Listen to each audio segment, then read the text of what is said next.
Y bueno, pues quería contaros un poco cuál ha sido mi experiencia junto al colectivo y qué cosas creo que son importantes tener en cuenta a la hora de etnoeducar. Aunque mi caso es desde el arte, lo que yo llamo el artivismo, creo que es algo que se debe aplicar desde todas las disciplinas, ¿no? Incluyendo el arte como una herramienta para trabajar la etnoeducación en otras disciplinas. Entonces yo me voy a sentar porque estoy más a gusto, así vosotros también estáis sentados, y os voy contando porque así veo un poco lo que os he ido trayendo también. Lo primero que os iba a pedir, vamos a hacer una especie de ejercicio, voy a hacer un poquito de pedagogía tóxica aquí en plan examen. Os voy a pedir que saquéis una hoja y un boli, si no lo tenéis todavía. Gracias. Y os voy a pedir que pongáis en esa hoja el nombre de un referente afrodescendiente o africano que conozcáis. Que pongáis un nombre en esa hoja. Y no vale cambiarlo luego, ¿eh? Dilo de nuevo. Un referente, una persona representativa, un líder, ¿no? O alguien que conozcáis del mundo africano o afrodescendiente, que para vosotros sea representativo. Lo apuntáis en una hoja, podéis pensar un poquito. Lo apuntáis en una hoja y esa hoja la dejamos hasta el final, que luego ya hablaremos sobre ella. ¿Vuelvo a aplicar? Sí. Bueno, la idea es que en esa hoja pongáis el nombre de un referente, alguien representativo de la comunidad africana o afrodescendiente, es decir, los descendientes de africanos pueden ser afroeuropeos, afrolatinos, afroamericanos. Este sí que no sirva, ¿no? Pero como la Beyoncé y cosas así. Pues, por ejemplo, si el que se te ha venido a la cabeza es la Beyoncé, pues pones la Beyoncé. No, voy a poner que no. Si es africano directamente y no ha salido de allí también. También vale, sí. Un referente africano o afrodescendiente, una de dos. Así, el primero que se os venga a la cabeza. ¿Ya? ¿Más o menos? Afrodescendiente, africano o afrodescendiente. Un referente, un líder, una persona representativa de la comunidad africana o afrodescendiente. Lo ponemos en una hoja, lo apartamos y luego veremos qué hacemos con eso. Bueno, mi tesis tiene que ver con la educación artística contemporánea. Son aplicaciones para empoderar al colectivo africano y afrodescendiente. Utilizamos mucho la palabra empoderar, pero la idea es empoderarnos todos, ¿no? Es un trabajo que no se hace para los otros, sino que lo hacemos entre nosotros. En mi caso, yo y las personas con las que yo he trabajado, que pertenecen al colectivo afrodescendiente o africano descendiente, en la mayoría de los casos, aunque también hay otras personas blancas como yo que han participado con este colectivo. Yo me siento muy cómoda hablando con este micrófono, ¿eh? ¿Aquí se me oye bien? A ver, ¿así se me oye? ¿No está? ¿Encendida la lucecita verde? Sí, está encendido. No sé. Tienes como que pegar demasiado. Ya, pero es que así estoy como rara. Pero queda muy duro. Sí, lo que hay detrás. A ver, ¿ya está apagado? Venga, pues voy a seguir con este. Bueno, la idea de por qué empiezo yo a trabajar con esto viene, ¿no? Quiero explicaros por qué la etnoeducación, por qué el artivismo, por qué la investigación en educación y artivismo, ¿no? A la pregunta por qué en educación viene porque yo empiezo a trabajar, como le sucede a Marta, en hospitales, asociado a un programa del Departamento de Didáctica de la Expresión Plástica en Bellas Artes. Y bueno, se me da la situación, aparte de en ese contexto, en otros en los que yo trabajaba, en contextos generalmente no formales, campamentos, talleres con chavales, se me daba la situación de que yo percibía de que había población de diferentes comunidades étnicas y que se daban situaciones que la mayoría de los profesionales que estaban trabajando en estos contextos no sabían resolver, que obviaban, que yo por lo que sea empatizaba o me daba cuenta que estaban sucediendo cosas que les afectaban y que otras personas no se daban cuenta. Voy a contar un caso concreto, que yo creo que estas cosas se entienden mejor contando casos concretos, que en el fondo lo que voy a hacer yo, contaros mi experiencia. Bueno, pues se dio el caso de que estaba trabajando también en el Hospital 12 de Octubre, pero en otra sala diferente a la que trabajaba Marta, Y yo iba pues con una compañera que empezaba a hacer actividades de prácticas en el hospital. Y yo tenía pues que contarle un poco las circunstancias que se daban allí. Bueno, pues Hansa, un chaval nacido en España, pero que sus padres eran marroquíes, era un niño que tenía un problema, tenía que ir en silla de ruedas y le estaban operando y no podía andar, ¿no? Entonces él un día vino muy cabreado y estábamos haciendo actividades y me lanzó así las tijeras y dijo: corta esto tú, que eres una mujer. Y yo le dije: bueno, Hansa, ¿por qué dices esto? ¿Qué te pasa? Tal. Y la chica que vino conmigo me dijo: bueno, déjale, que es su cultura. Y yo me quedé así y dije: bueno, eso de que es su cultura, digo, no sé, digo, a lo mejor su cultura no es de una forma sola, puede ser de muchas formas, ¿no? ¿Y quién te dice a ti que eso es su cultura y no es algo que ha visto en la televisión occidental, por ejemplo, que también es muy machista, ¿no? O sea, porque además tú, que tienes ese discurso ya construido, se lo lanzas al chaval para que él interiorice ese discurso, ¿no? Entonces, indagando y hablando con Hansa, realmente me contó que efectivamente había dicho eso porque estaba enfadado y que realmente lo que a él le pasaba es que le habían dicho que le iban a quitar la silla de ruedas y él iba a andar y al final no había podido andar. Pues era un niño que estaba enfadado y dijo eso. ¿De dónde vino eso que dijo? Pues no lo sé, pero en cualquier caso no se puede decir que sea algo que tenga que ver con su cultura y nada más, porque no lo sabemos. Entonces yo me daba cuenta de que pasaban ese tipo de cosas. O que, por ejemplo, había niños que, enfermeras o otras chicas que venían conmigo, daban por hecho cosas como asociadas a su raza, a su cultura, daban por hecho comportamientos que asociaban a ese tipo de población, ¿no? No, claro, es que los niños negros son más nerviosos. No, es que los niños tal se comportan así. Bueno, eso eran lecturas mediatizadas, ¿no? que ellos sacaban. Bueno, pues entonces a raíz de preguntarme por este tipo de cosas, yo digo, pero esto, ¿por qué sucede, no? Y si a mí me resulta tan extraño y tan violento, ¿cómo será para los chavales que están interiorizando ese discurso como propio, ¿no? Que se lo están creyendo, ¿no? Y que además les está diciendo, como comentaba Fernando, ¿no? Que no son de aquí, porque en el fondo lo que les está contando es que no son de aquí. Que su pertenencia, además, es mala. La que ellos traen consigo, la de su familia, la de sus padres, es mala y es negativa. Bueno, a partir de ahí empiezo a investigar sobre algunos referentes. Está Dubois, que también lo ha comentado Fernando, muy importante para la identidad africana y afrodescendiente, Frantz Fanon, Percival Everett, o sea, son referentes que no responden solamente a referentes de líderes políticos, ¿no? Si son líderes políticos, son artistas, son escritores. Empiezo a indagar sobre ese tipo de cosas de diferentes campos, ¿no? Cuál es el pensamiento africano y cómo se construye la identidad africana desde las personas que pertenecen al propio contexto, ¿no? No cómo se ve desde la cultura o la idiosincrasia blanca. Bueno, eso me lleva a preguntarme por qué yo, que estoy en Bellas Artes, que además curso el doctorado de didáctica, tengo que trabajar con este tema que a mí me importa. O sea, ¿qué puedo aportar yo desde lo que yo hago, ¿no? Desde lo que yo me dedico, si realmente tiene un sentido, si es importante, ¿no? Bueno, pues eso me lleva a tomar contacto con la comunidad afrodescendiente del barrio de Lavapiés, africano afrodescendiente. Empiezo a trabajar con asociaciones de la cultura afrodescendiente y a interesarme por la obra de artistas africanos y afrodescendientes. Y ver qué utilidad puede tener eso realmente, ¿no? Surgen acciones, comienzo a conocer los colectivos y me empiezo a preguntar también, no solo por las imágenes que generan los propios afrodescendientes, sino por las imágenes que la cultura occidental construye sobre los afrodescendientes, ¿no? O sea, qué imagen nos venden de los medios de comunicación, ¿no? Como veis, aquí hay algunas imágenes, las que están de acá para allá, ¿no? Lo que hacen es visibilizar una realidad.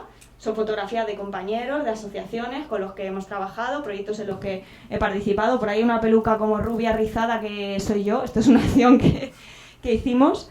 Pero si os fijáis, las dos primeras imágenes son imágenes muy frecuentes que nos encontramos sobre lo que son los afrodescendientes, ¿no? Como que si otras realidades no existieran.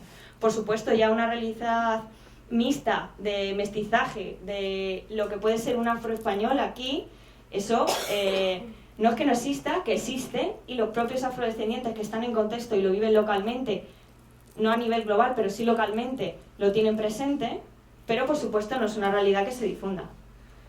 Bueno, en esto, pues eso, empiezo a trabajar con museos que trabajan en torno a este tema, como son los museos de la cultura afrodescendiente, el Mocada, el Estudio Museum in Harlem. Bueno, hay bastantes museos, ¿no? Y en diferentes países, ¿no? Pero normalmente suelen tener programas que lo que tratan es de que haya opciones participativas para la comunidad. Artistas que hacen actividades en centros de arte. Y bueno, y empiezo a investigar sobre estos referentes que realmente, según yo lo veo, hacen activismo. ¿Por qué? Porque el arte es una excusa para trabajar desde el contexto y para conseguir que la comunidad tenga una representatividad diferente. O sea, es verdad que, como contaba Fernando, creo que es importante que a través de generar, o sea, si generamos un vínculo cultural, evidentemente podemos sentirnos reconocidos con la sociedad, pero creo que eso es equiparable a el establecer lugares de representación institucional. Creo que una cosa va con la otra. La representación cultural es muy importante, el crear culturas mestizas, ¿no? Ya, yo creo que estaréis todos de acuerdo conmigo en que España no es lo que era antes, ¿no? O quizá nunca lo ha sido, lo que nos han contado que ha sido, ¿no? A lo mejor hemos sido siempre todos muy mestizos, en realidad, en este país, ¿no? ¿Qué vais a contar, no? Aquí en Andalucía y en todo el país, ¿no? Quiero decir, 800 años no pasan en balde, somos todos mixtos. Y esto es así y ahora sucede también, ¿no? Para mí, por ejemplo, la inmigración, la gente dice que la inmigración es un fenómeno reciente. Bueno, que se lo pregunten a la gente que ha emigrado. O sea, la inmigración masiva que nos venden por televisión, que además con esos apelativos, masiva, es verdad que es un fenómeno reciente porque es un fenómeno televisivo, pero la inmigración ha existido siempre. Para la persona que la vive ha existido siempre. Entonces, esto es una realidad y es una realidad en España también, aunque nos parezca que no es tanta como sucede en otros países. Yo con esto del micrófono me acabo de dar los dientes, yo no,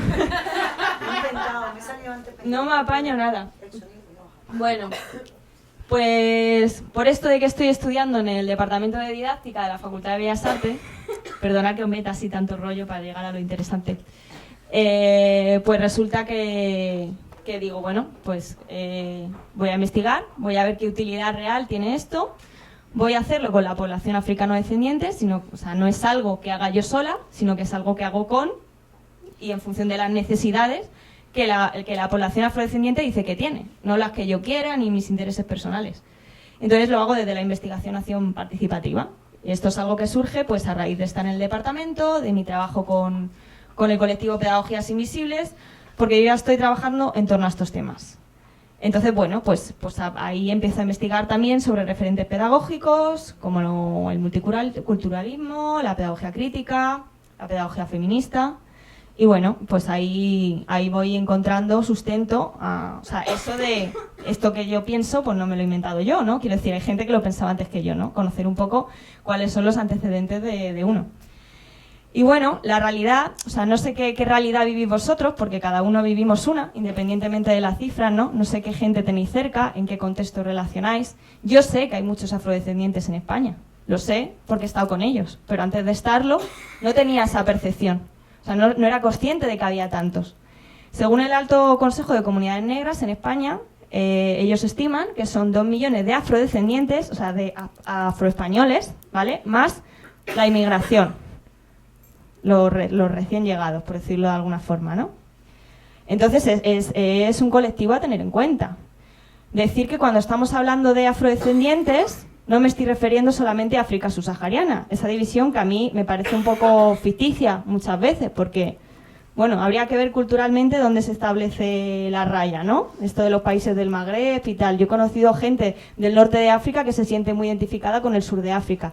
Hay veces que no se sienten identificados, pero precisamente es por esa oposición, ¿no? De, bueno, es que televisivamente nos dicen que somos un poquito mejores, ¿no? O estamos un poquito menos empobrecidos, ¿no? Entonces, esas realidades que se cuentan, a ver cómo se cuentan. Y bueno, me estoy refiriendo a eso, a toda África, a afroeuropeos de diferentes países, afroespañoles concretamente, afrolatinos.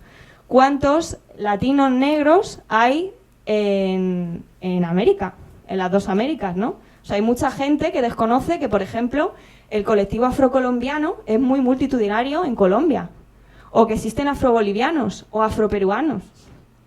O sea, que no es la realidad solamente de Brasil o Cuba, que es como que tenemos ese imaginario de países que son más negros. No, no. O afroargentinos.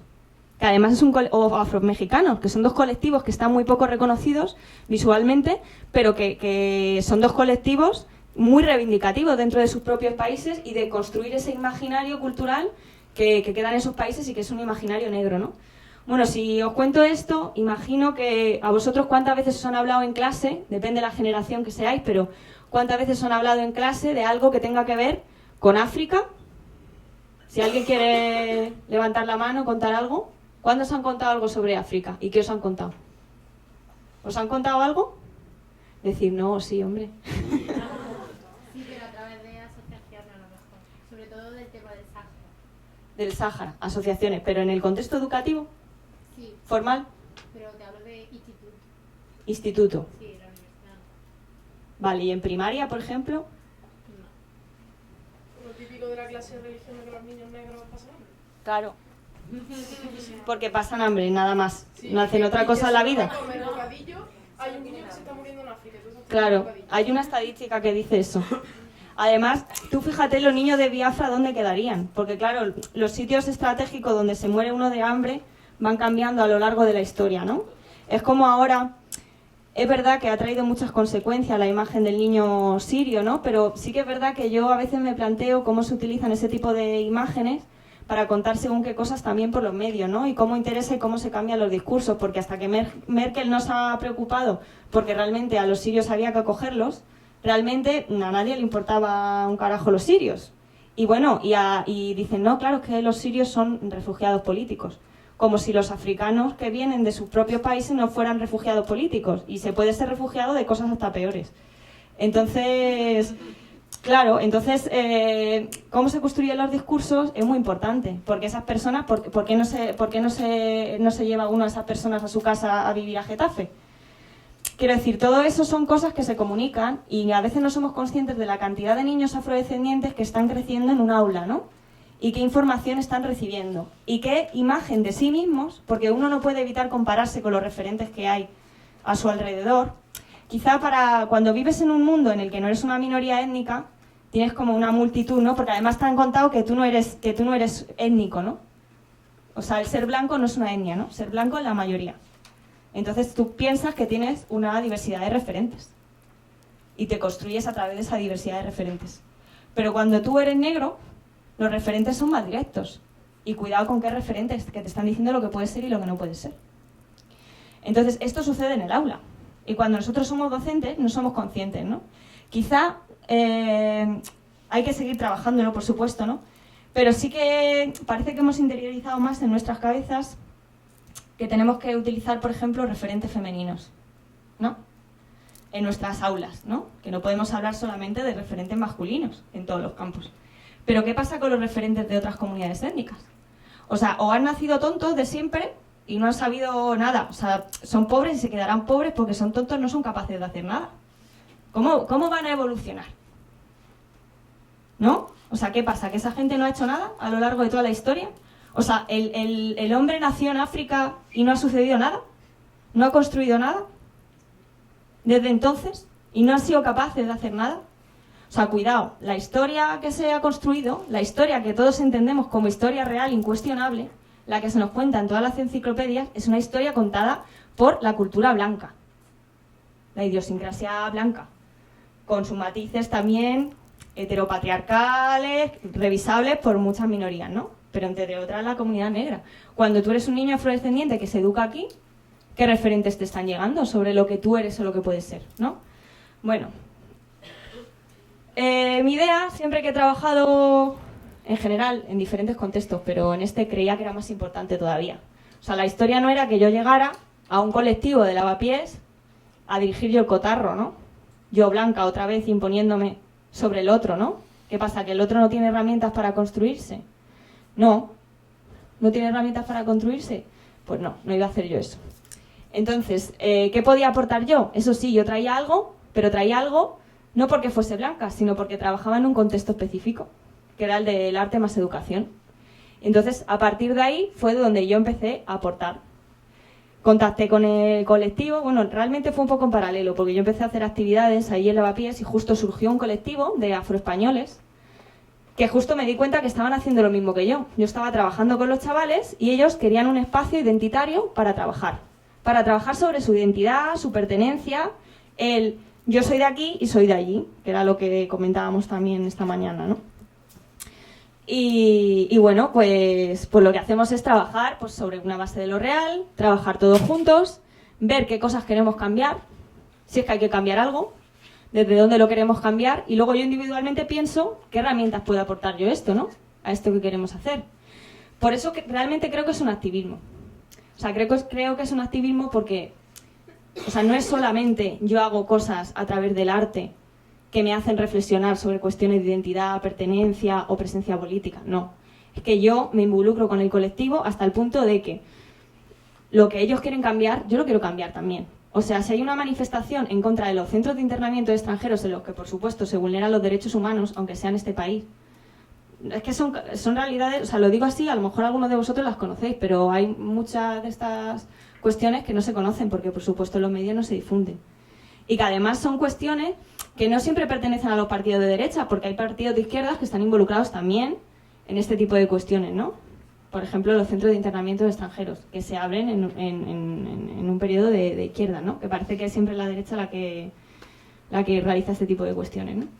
Bueno, pues resulta que en estos centros de internamiento se vulneran los derechos humanos, hay gente que aborta, hay gente que se la pega, se intenta abusar de ella, no se la da de comer, se la castiga en celdas cerradas. Esto pasa en nuestro país. Hay gente que, porque no se conoce cuál es su procedencia étnica ni su procedencia de país de origen, se la manda a otro país que no es el suyo, por ejemplo. Que creo que eres senegalés, como no consigo que te identifique tu embajada, pues te mando a Mali, porque a mí total me da igual, eres un negro, ya está, me da igual de donde sea, ¿no? Bueno, pues entre otras asociaciones con las que he trabajado son Templo Afro, Movimiento contra la Intolerancia, que quizás sea de las más conocidas a nivel televisivo, porque bueno, es un trabajo de muchos años.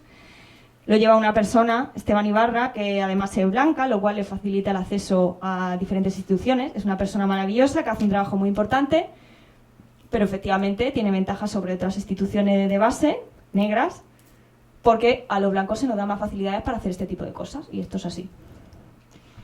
Bueno, Etane África Activa en la Enseñanza, Afrohispanos, Fundación Vida, Grupo Ecológico Verde, no confundir con Fundación Vida, y Africarte. Bueno, total, que yo empiezo a investigar con mis compañeros afrodescendientes nacidos aquí en España y empiezo a lanzar una serie de preguntas, ¿no? Para investigar sobre cuál ha sido su experiencia educativa en la educación no formal.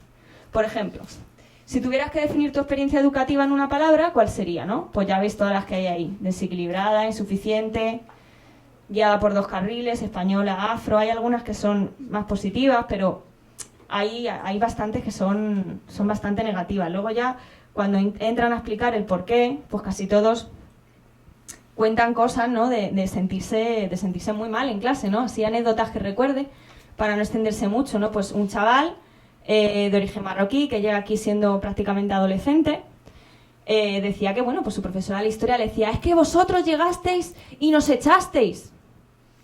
Bueno, aparte de que es mentira, o sea, le está colocando al chaval en un lugar, ¿no? De decir, bueno, primero, a ver, ¿cuál es la historia de España, no? ¿Cómo? Es que decir, o sea, llegas aquí siendo adolescente y te están culpando de algo que pasó hace un montón de años y que además te lo han contado mal, ¿no? El propio término reconquista, ¿no? O sea, ¿reconquista de qué? ¿No? O sea, ¿qué pasa? Que llegaron... O sea, yo siempre... O sea, a mí me surgía esta pregunta, ¿no? Yo decía, ¿pero cómo fue? O sea, había españoles, ¿no? Entonces luego llegaron los musulmanes, nos tuvimos que ir todos los españoles así apretadicos arriba, ¿sabes? Luego los musulmanes los volvimos a echar y luego los que estuvimos aquí se replegaron todos otra vez para abajo. O los de repente expulsaron a los musulmanes y se fueron todos, ¿no? Es como se fueron todos los musulmanes de la península, ninguno quedó aquí, ninguna herencia genética, nada, porque tú vas por el país y no hay rastro de nada musulmán en este país, nada, ninguna evidencia. Tú miras incluso a la gente a la cara y no hay evidencias tampoco. Entonces, ¿qué historia se les está contando a los chavales, no? O sea, ese me parece un ejemplo clave, porque si contáramos la historia de la convivencia de dos culturas, o más culturas, porque somos herederos de muchas culturas aquí en España, si contáramos la historia de diferente manera, ¿cuántas cosas estaríamos construyendo, ¿no? Para los chavales. Bueno, la verdad que no quiero alargarme mucho con las entrevistas porque va a ser un rollazo. Voy a contar cosas más interesantes.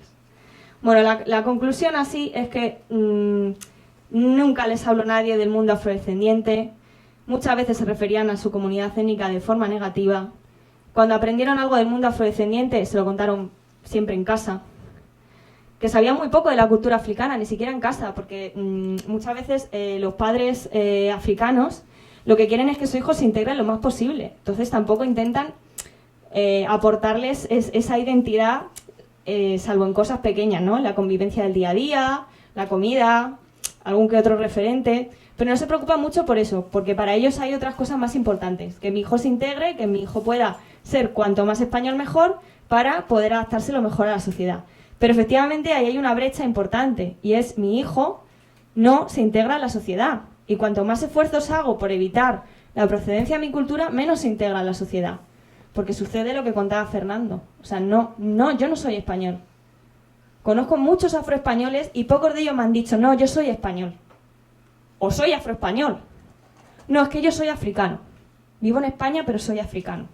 Porque nunca se han sentido españoles, aunque hayan nacido aquí. Pero eso es no porque ellos no quisieran sentirse españoles o porque hagan una reivindicación de su cultura de origen. Es que realmente se han tenido que enfrentar todo el tiempo a que les han estado contando, no, tú no eres español. Bueno, esta entrevista, por ejemplo, sí que me voy a detener un poco más en ella, porque para hacer una entrevista de contraste, la mayoría de las entrevistas que he hecho estaban dirigidas a personas que tenían más o menos mi edad. Tenían unos 30 años, entre los 20 y 30 años, se habían educado aquí en España y tenían una experiencia, pues, de otra época también, ¿no? No franquista, pero otra época, ¿no? Entiendo que habremos mejorado. Bueno, pues esta chica es de origen marroquí, es una alumna mía y me contaba también su experiencia, ¿no? Y yo le hacía, bueno, pues esas mismas preguntas que hice a otras personas, ¿no? Y me di cuenta que las respuestas no habían cambiado tanto, ¿no? Fijaros, ¿alguna vez te hablaron de África en la escuela? ¿En qué sentido? Pobreza, niños muriendo, tercer mundo, penas. Hablaban de África sin orgullo, reconquista. Todos hacen mención a la reconquista, incluso sin ser musulmanes o sin ser de origen árabe, entre comillas, ya sabéis. Las primaveras árabes, bueno, por lo menos un matiz positivo, normalmente es asociado al contexto político en ese momento. Nelson Mandela. Y bueno, fijaros, dice, ¿te sientes español? ¿Por qué sí y por qué no? Sí, porque nací aquí, mis amigos y mis costumbres. No, porque no me gusta cómo tratan a los inmigrantes. O sea, todo eso son cosas que se perciben. O sea, ¿por qué me voy a sentir yo bien en un sitio en el que me están diciendo que soy otra cosa y que no se me trata bien? O sea, es que solamente por rabia, aunque yo no viva eso, sé que la gente que quiero lo está viviendo, o gente que se parece a mí. Y que a mí me podría pasar igual, ¿no? También existen luego otras cosas, ¿eh? También he estado con afrodescendientes que decían, no, es que yo no me voy con negros.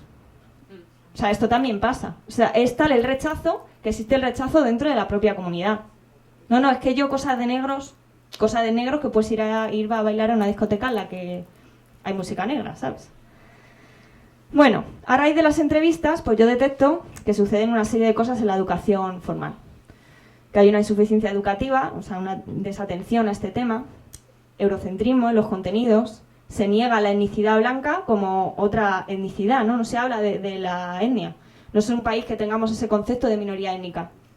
O sea, a veces se habla de los gitanos, depende del lugar en el que estés, si hay más presencia o menos gitana, pues se habla de la minoría gitana como etnia. Pero saliendo de ahí, el concepto de minoría étnica... O sea, ¿vosotros erais conscientes de que había una minoría afrodescendiente en España? Como una minoría de tercera generación, por ejemplo. Pues esto no pasa. Entonces, bueno, y es posible que haya niños que sean de tercera generación, que sus abuelos ya sean negros nacidos en España y que su profesor que les está atendiendo piense que llegó ayer. Bueno, falta de identificación para las comunidades étnicas, falta de representación, falta de formación del profesorado, muy importante, porque si desconoces esto, ¿cómo atiendes esas necesidades? Falta de referentes, por supuesto, y racismo institucional. O sea, que es a lo que íbamos antes. O sea, quizá molaría más que en vez de haber venido yo aquí, hubiera venido una chavala afrodescendiente, ¿no? A hablar sobre no educación. No es que no las haya, también las hay y están, pero es verdad que hay una barrera, cuesta alcanzar esa presencia institucional. Bueno, pues eso, desconocimiento de las realidades culturales, históricas, sociales, políticas africanas y globales. Es que muchas veces se dice eso de no, porque es que tú vete a África, que es tu país. ¿No? O sea, no es un país, es un continente muy diverso, ¿sabes? O sea, ¿no? Y habéis visto que cuando lo he dicho, al principio no os ha sonado raro. Quiero decir, no es porque seáis más tontos que el resto, es que esto es el mensaje que recibimos, ¿no? Bueno, yo veía que desde lo formal, la atención a la diversidad, en general, sabéis que lo tenemos difícil los docentes, pero ya encima, si especificas con un tema, ya, olvídate. Entonces, para mí era una oportunidad para trabajar desde lo no formal, como un aliado de lo formal. Y bueno, y yo viniendo de mi campo, pues desde la educación contemporánea, el arte y la cultura visual, como una herramienta, ¿no? Bueno, otra cosa importante, muy importante diría yo, son los contenidos, ¿no? Si os fijáis en esta imagen, ¿con qué muñeca juega una niña negra? ¿Con qué muñeca? ¿Cuál es el ideal de belleza? O sea, que antes de llegar al ideal de belleza que le va a transmitir la publicidad con el que pocas mujeres nos identificamos, ellas menos. O sea, mirad lo que está haciendo la niña. Está haciéndole una trenza a la muñeca rubia esta. Bueno, entonces yo me empecé a preguntar, ¿de dónde nace el racismo, no? Digo, ¿esto de dónde viene en este país, no? Bueno, pues viene de muy lejos, ¿no?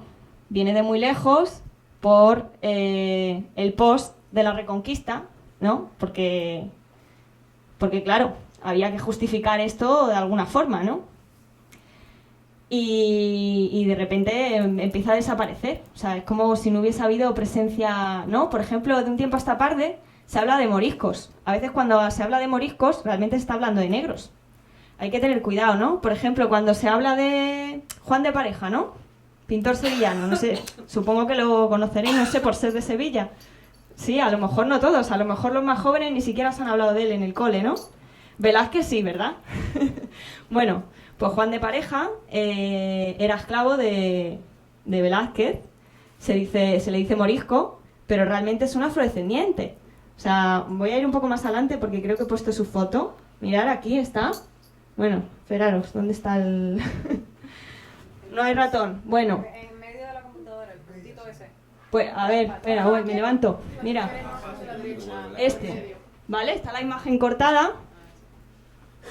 Este está en el Metropolitan Museum de Nueva York. Porque, claro, ellos sí tienen conciencia de su cultura afrodescendiente, si no, quizá lo tendríamos aquí. Pero bueno, yo cuando fui a hacer un taller por otra cosa sobre Velázquez a un cole, y me dijeron los niños, es Marcelo.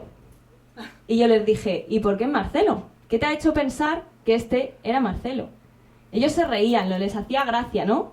Porque es que ser negro hace gracia. Y Marcelo, el del Real Madrid. ¿Vale? ¿No lo habíais pillado? Vale, yo tampoco soy muy de fútbol, de hecho a mí también me costó entenderlo al principio, porque dije, será un compañero suyo, Marcelo. Pues no, era Marcelo, el del Real Madrid. Y yo le dije, bueno, pero ¿por qué? ¿Por qué? No te rías, ¿no? O sea, dime, ¿por qué? O sea, a lo mejor esto que tú crees que te estás burlando y que es gracioso, ¿de dónde viene, no? Y es que el imaginario visual, cuando no está mediatizado, es mucho más eficaz. Esta es una persona mestiza. Y además, una de las cosas que se dice es que el cuadro de la mulata, este que tenéis aquí, de Velázquez también, es posible que sea una familiar de esta otra persona, que además es de la época sevillana. De hecho, se cree que podría ser hijo de Pacheco, del profesor de Velázquez. O sea, al final, Juan de Pareja alcanza la libertad y es un pintor también que trabaja para la nobleza, para la corte. Pues es un referente afroespañol de esa época. O sea, un chaval afrodescendiente que se cría aquí no tiene derecho a conocer quién es Juan de Pareja. O sea, Juan de Pareja es menos español que Velázquez. ¿Qué historia de vida tiene Juan de Pareja y qué les puede comunicar a los chavales, no? O sea, esto, como veis, es todo visual, porque hay cosas que parece que no son visuales o que no tuvieran que ver con el arte y la cultura visual, pero son sobre todo muy visuales, y más con este tipo de colectivo. Por ejemplo, Alejandro Dumas, ¿no? Es verdad que en algunas películas ahora se ha mencionado a Alejandro Dumas, ¿no? Los Tres Mosqueteros, El Conde de Montecristo, por ser una persona afrodescendiente. Si tú no ves su fotografía, no sabes que era una persona afrodescendiente. Y si no te lo dicen. A veces no hace falta decirlo, porque tampoco se trata de poner a los chavales, que además, normalmente los chavales afrodescendientes, cuando se hablan de estas cosas, lo que hacen es encogerse así, porque como siempre se habla mal de este tema, ellos quieren sobresaltar lo menos posible. Entonces, si hace falta, se esconden debajo de la mesa. Pero se puede hablar de estas cosas sin decir, mira, que este es negro. O sea, a lo mejor con poner la fotografía o contar de dónde venían sus orígenes sin hacer referencia explícita es suficiente. Bueno, ahí tenéis la boda de Goya, que cuenta la historia de una mestiza. Estas imágenes que pongo aquí precisamente tienen que ver con los CIES, con grupos neonazis que también hay en España. La imagen esta de la niña, en blanco y negro, es muy fuerte, porque esto es de 1958, en Bélgica. Es un zoo humano. O sea, quiero decir, parece que estamos hablando de realidades, cuando hablamos de racismo, de realidades que son muy lejanas, y no son tan lejanas. O sea, han sucedido cosas en Europa y a razón de las colonias africanas. Respecto a eso, por ejemplo, eso pasaba en el Parque del Retiro. ¿Qué es lo que está pasando? En el Parque del Retiro estaban las tribus, o sea, traían personas que se suponían que eran de esa tribu y eran los faux humanos, o sea, que en el mismo retiro lo teníamos. Sí, ha sucedido en un montón de partes. Perdón, ¿qué es lo que está pasando ahí? Yo veo una nena que le están extendiendo el brazo, no entiendo. Pues es una niña que está en un zoo. La han metido en una choza de caña y ahí tienes a la señora esta de la Pamela que le está dando pues un cacho de pan o lo que sea. Era igual que tú te podías traer a un león, pues te traías una persona que las mantenía bebiendo bajo esas características específicas para que los europeos viéramos que era eso sin el África. Sí, pero es que de eso hace 60 años. Incluso menos. En el Retiro se cuenta que estaban incluso hasta 1920, chispas más o menos. No, eso más tardío. Claro, esto es 1958. Sí, bueno, aquí en España hay constancia hasta más o menos de esa época. Sí. Sí. Bueno, España fue el último país en abolir la esclavitud, de hecho, en 1885, así que tenemos el gran honor. Y bueno, pues eso, consecuencias que creo que hay gente de diferentes lugares de Latinoamérica que tendrá muy presente y muy visible en sus países de origen qué consecuencias trajo eso, ¿no? De toda la discriminación en relación al color, ¿no? Sobre lo que era uno o no era uno. Si veis esa imagen de ahí, es súper fuerte, ¿no? Esto son las pinturas de castas que visibiliza cuáles eran las relaciones de mestizaje entre culturas, ¿no? Pues fijaros cómo lo retratan, ¿no? El negro que está pegando a la India, porque los negros pegan. Quiero decir, esto es un imaginario, o sea, para sostener la opresión y sostener el desarrollo de unas naciones a costa de otras, se vende una imagen sobre lo que son las culturas, que es una imagen construida y que de la que todavía queda pozo, ¿no? Pues a eso me refiero con los contenidos y visibilizar una realidad del racismo que se construye en España a raíz de la Reconquista, a raíz del no, ya no somos moros y todo lo que tenga que ver con lo moro, con lo negro, todo eso penalizado. ¿Qué pasa? Que eso luego queda en el lenguaje. Esa imagen de ahí de que tu lenguaje no discrimine, ¿no? Eso que decimos mucho y que la gente dice sin maldad, dice, ¿no? No, es que, mira, un niño negrito,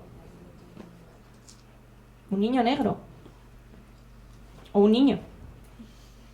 Quiero decir, decimos un niño negro porque, quiero decir, soy más partidaria de reivindicar lo negro porque es una cuestión política, identitaria, reconocida en positivo. O cuando hablan de un hombre dicen un negrito. Negrito igual. Claro, negrito. Es verdad que en Latinoamérica hay como matices en esas connotaciones, ¿no? Pero aquí cuando se dice negrito es como un eufemismo, porque negro suena feo. No, sí, es lo mismo. Claro. ¿No? Pero... El negrito te transmite pena.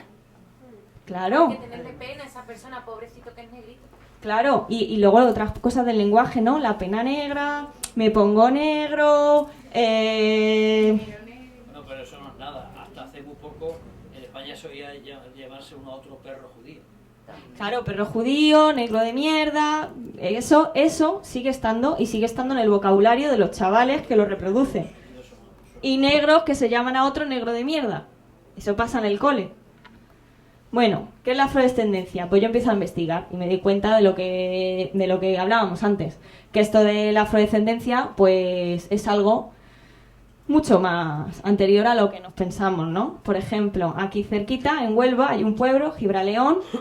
Los Reyes Católicos destinan una zona, esa zona entre niebla y... destinan esos lugares para población que había sido utilizada para construir edificios, castillos, fortalezas y demás, y son una población tan numerosa que le ceden un gueto, realmente un gueto. Bueno, pues a día de hoy todavía hay descendientes de aquellos, que se llaman los morenos y que tienen rasgos visibles, ¿no? Este que tenemos aquí, por ejemplo, es don Miguel de Castro, que era un diplomático de la República de Congo asociado a la corte española en esa época, y aquí lo tenemos representado. Esa imagen de abajo, que tenéis a las personas llevando a este señor, pues eso es de Guinea Ecuatorial. ¿Qué pasa con Guinea Ecuatorial?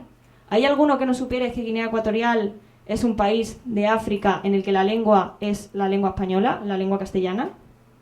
¿Y que las personas que nacen en ese país tienen nombres españoles? Que fue colonia hasta 1969. O sea, todos esos guineanos descendientes que antes tenían DNI español, luego cuando se independizaron, desaparecieron. Hasta diputados que había en el Congreso quitaron sus imágenes del Congreso, cuando había diputados negros en este país. O sea, toda esa gente, descendientes, o sea, de tercera o cuarta generación que han crecido aquí, que son guineanos, pues, ¿dónde están, no?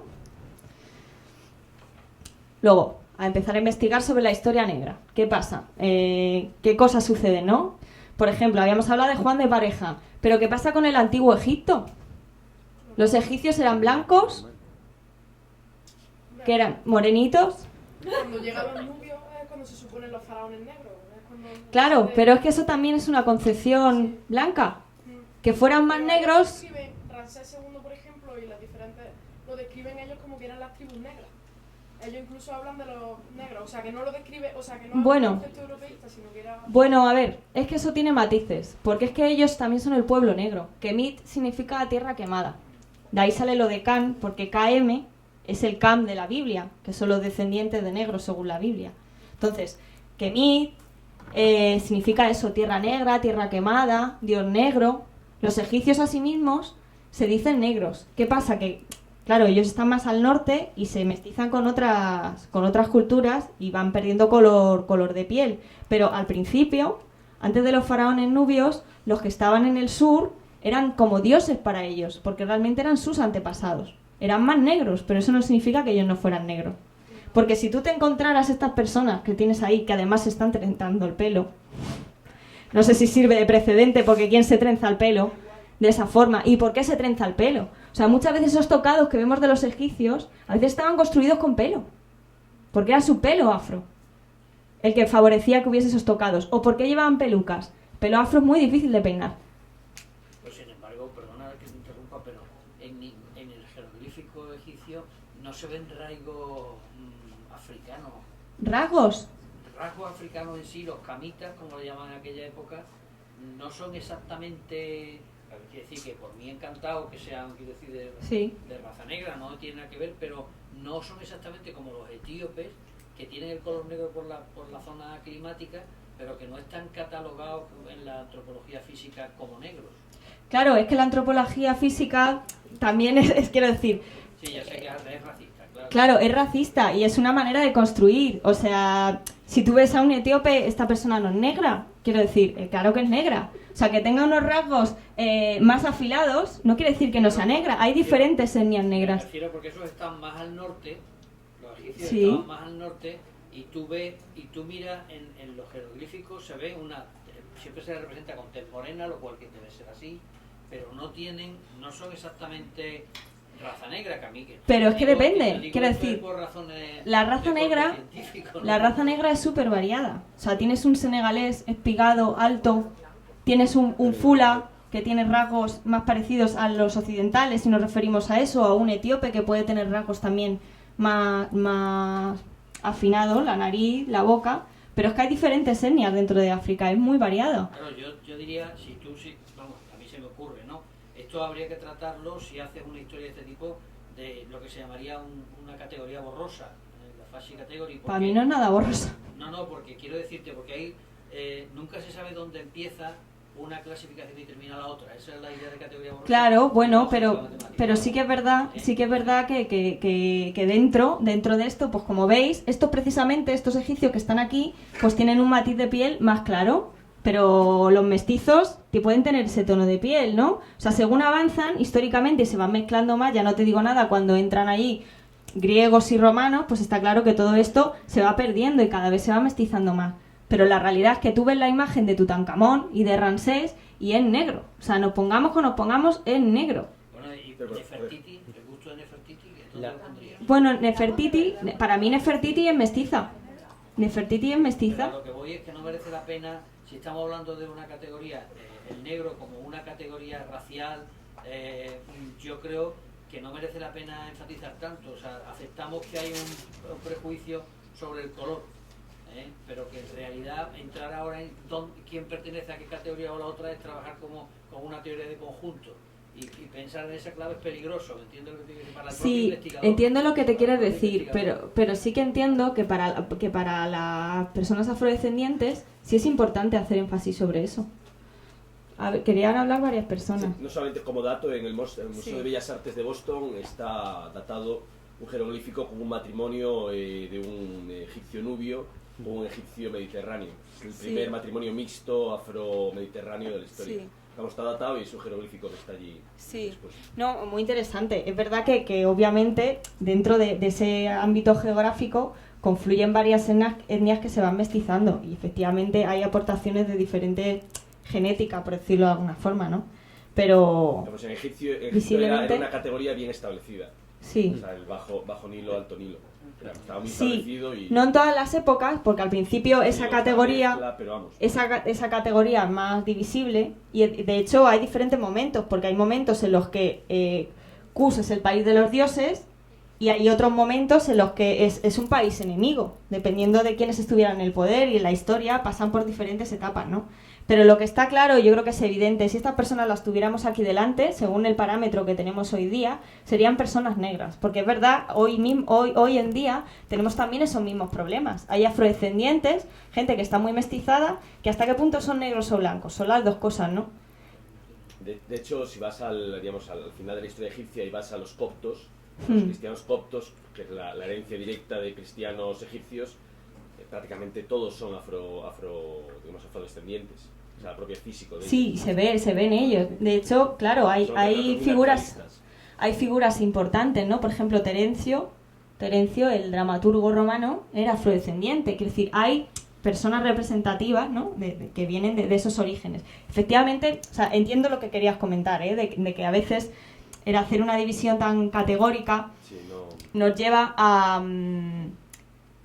O sea, no se pretende decir que una raza sea mejor que otra, ¿no? Pero sí se pretende visibilizar los logros de determinadas comunidades que se han invisibilizado. Y sí que es importante remarcar que había una presencia negra en cuanto... O sea, es que ya no solo... En eso no tengo problema. Ya no solo es una cuestión física, sino que es una cuestión cultural también. Aquí abajo tenemos la imagen de Che Campiadiop, que os invito a estudiar su libro, Civilizaciones Negras y Cultura, en el que habla precisamente de esto, de cuál es el origen a nivel fónico, lenguaje, con otras comunidades africanas, a nivel de costumbres.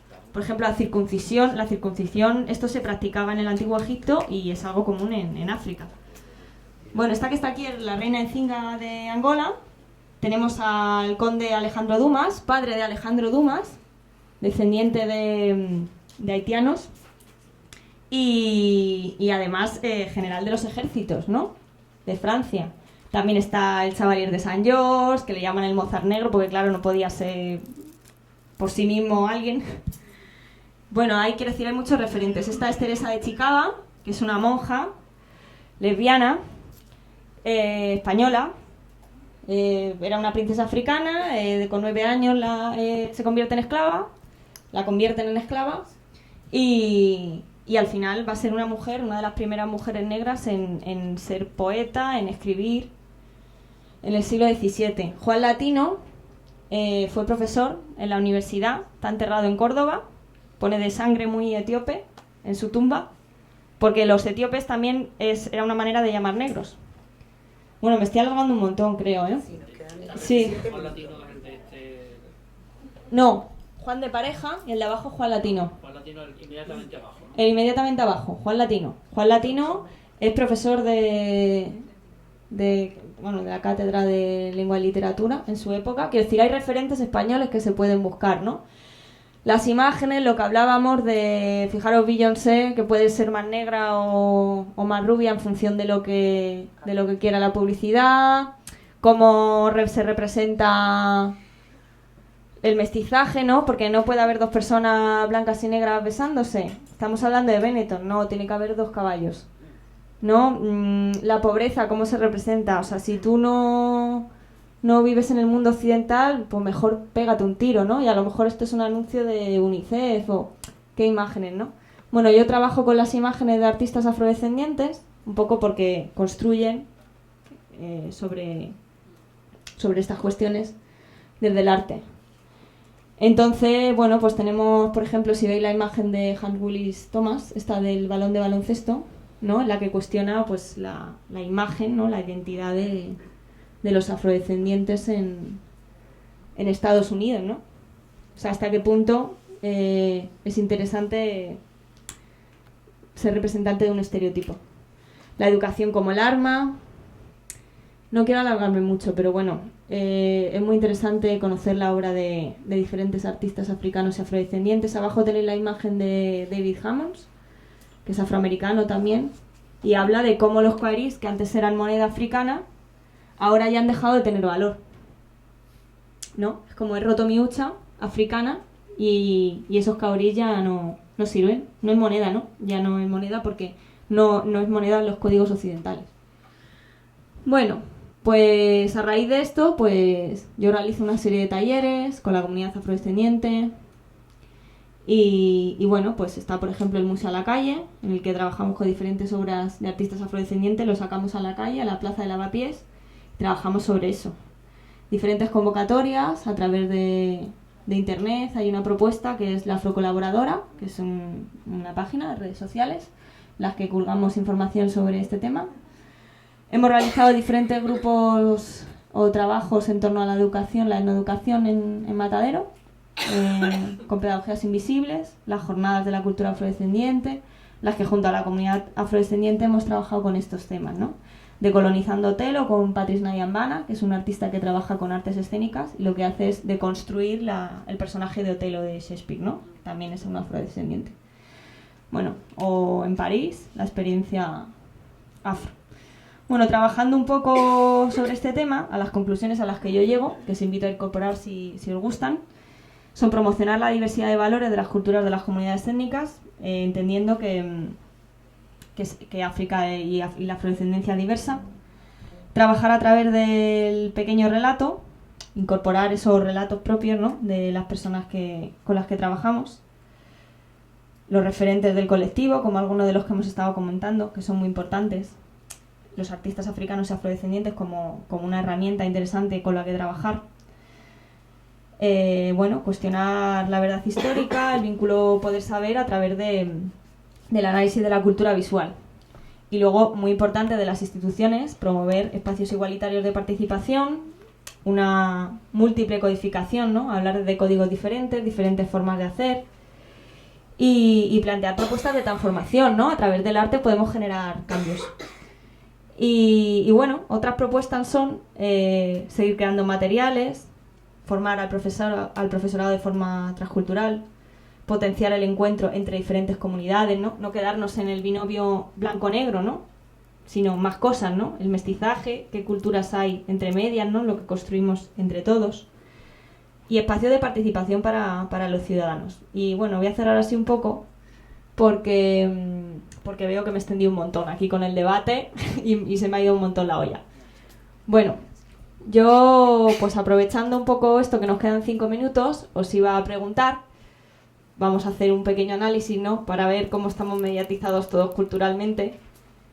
¿Cuántas de las personas que habéis apuntado un referente, si os apetece, ¿no? Yo os invito a levantar la mano para contestar. Esto no es para pasar por ignorantes ni nada así. Es para visibilizar porque además no sabemos cuál es el resultado, yo lo desconozco, para visibilizar que a veces sí que estamos muy mediatizados, ¿no? Por los referentes que nos envían la publicidad, la comunicación y demás.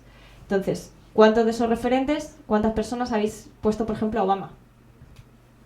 ¿Habéis dicho Obama como referente afrodescendiente? ¿Nadie? Bueno, vamos bien. Vale. No te sientas mal, es lo más normal, ¿eh? Y no está mal, porque, oye, por lo menos...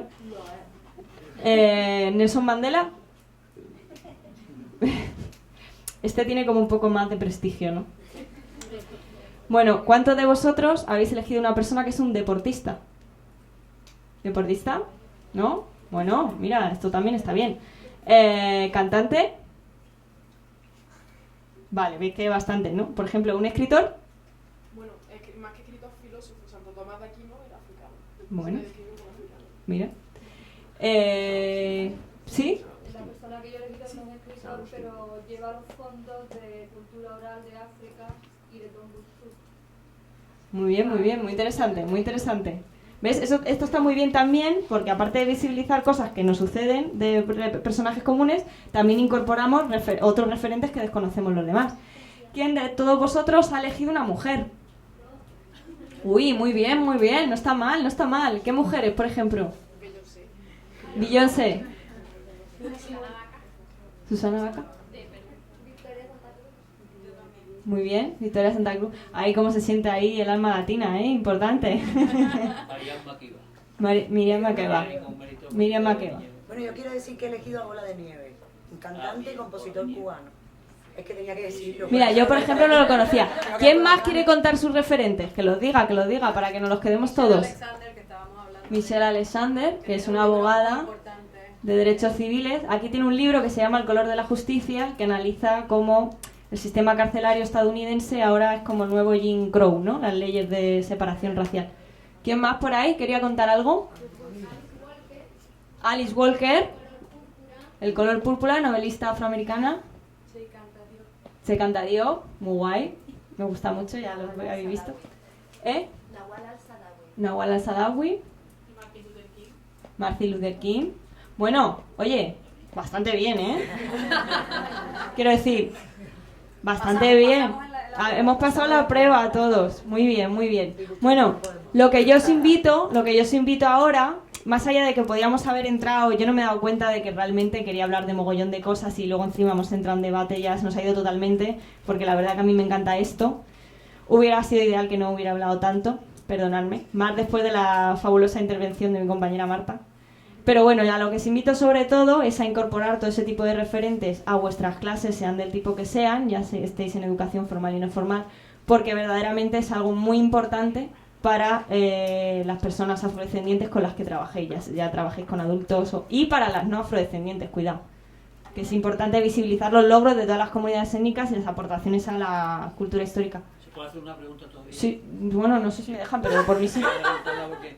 Yo lo que quería decir era que tú no estás, permíteme, estoy muy de acuerdo con todas las actividades que hace, pero en realidad ellos no están descubriendo su identidad africana.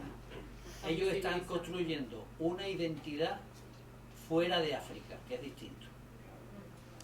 La diáspora, ¿no? Bueno. La diáspora. Es de diáspora, pero que además, es decir, la probabilidad de que ellos se reconocen como africanos es en ellos, y es muy alta porque están fuera. Pero dentro de África, esa realidad africana como identidad no existe. Bueno.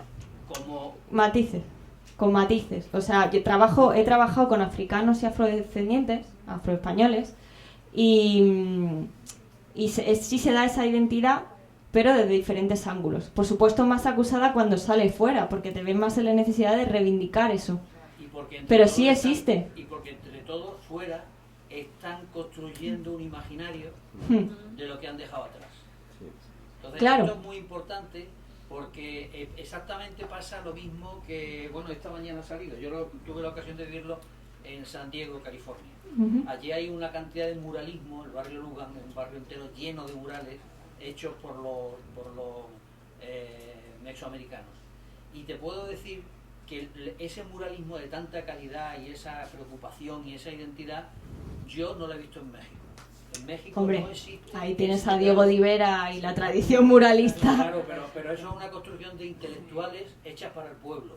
Y eso les inspira a los hispanos del sur de los Estados Unidos para construirse su identidad. Ellos se inspiran en Diego Rivera. Bueno, yo no estoy segura, ¿eh? Yo creo que quiere decir que no conozcamos las culturas a nivel micro o más locales no significa que no existan. O sea, que no se dé una visibilización de esas culturas no significa que no existan. Yo creo que es al revés. O sea, Diego Rivera y Frida Kahlo y los muralistas mexicanos lo que hacen es irse al origen, al indigenismo y a las culturas locales para luego ellos dar esa versión intelectual de eso. Pero eso ya existe. Pero eso es una operación cultural nacionalista. ¿Me explico? Es decir, que es muy, o sea, que es legítima, que se puede hacer en un momento determinado. Pero, y además cuando salen fuera, en una buena parte, ya también el muralismo ha cambiado, pero cuando salen fuera, hacen una construcción a partir de la identidad nacional que les han creado los artistas y los intelectuales. Y esto es interesante porque estamos pensando que estamos trabajando sobre una cultura que realmente existe y no hay cultura que tenga una existencia per se. Son todas realidades importadas. Bueno, depende. Yo creo que depende, con matices, porque por ejemplo los españoles, ¿no? Los españoles a veces no nos sentimos muy españoles hasta que salimos fuera. Pero eso nos... Claro, porque eso nos hace reivindicar más esa parte. Pero eso no quiere decir que no tengamos cultura consciente. Quiero decir, tenemos unas costumbres, unos imaginarios que nos construyen y que también son aquí. Otra cosa es que se hagan más evidentes fuera, pero existen, quiero decir, por ejemplo, hablando con africanos, o sea, compañeros africanos, ¿no? Ellos conocen su historia, la historia de su pueblo y conocen sus líderes históricos africanos, ¿no? ¿Qué pasa? Cuando vienen aquí, no es que de repente empiecen a conocer esos líderes que antes no conocían. Claro que los conocían. Lo que pasa es que aquí se sienten en la necesidad de contarles a los demás de, oye, mira, pero es que en mi país pasó esto, esto y esto. Y es que conocemos a... O sea, quiero decir, existió esta persona hizo esto. ¿Cómo tú no lo conoces? Sí, vamos a ver. Desde dentro... No quiero que me parezca una... Sí, perdón. 2 minutos. Ya, Jorge, hay preguntas por ahí. Si no, de todas formas, como esto es una tesis doctoral que todavía no se ha leído, que espero que se lea en breve, no puedo publicar el contenido así como tal. Pero como espero que sea en breve, si siguen la afrocolaboradora, como creo en la difusión de este tipo de cosas, y si además hay materiales como puntuales que voy publicando y demás, estamos en contacto y te puedo pasar alguna cosa o si no, cuando cuelgue la tesis estar ahí completita, pero vamos, si no alguna cosa, sí, pero bueno, que si quieres luego después hablamos y te cuento. Y la verdad que os pido disculpas porque ha sido culpa mía también que me he alargado y no he entrado en la parte interesante, pero es que esto tiene tanta miga. Bueno, todo tiene miga. Vale. Bueno, como activista, lo siento, pero es la de ampollas, que esa tesis ha levantado, y la de pegas, que independientemente de cuestiones formales, la tesis ha tenido. O sea, y lo digo con la emoción de, de que, o sea, del riesgo y de todas las veces que ha tenido que modificar cosas que no son convenientemente políticas y que juecen. Perdón, pero... Sí. Bueno, que eso, además que el momento micrófono, o sea, yo me he sentido aquí así, como agarrar el micrófono, un poco incómoda. Que, bueno, ya os cuento a nivel individual a lo que os interese especialmente, si puedo pasaros alguna cosa. Hay una cosa que creo que sí puedo pasaros, que es un archivo de artistas afrodescendientes que trabajan con esto. Y bueno, pero vamos, si queréis apuntar así los nombres más relevantes, hemos hablado de Hans Willis Thomas. Bueno, es que fundamentalmente los afroamericanos, pues ya sabéis, como todo, eso también es otro vínculo de poder. Pero bueno, que individualmente, que si no me vuelvo a enrollar, y creo que tenemos que empezar con la siguiente, ¿no? Me parece que Samuel está listo. Vale, perdonad. Nada.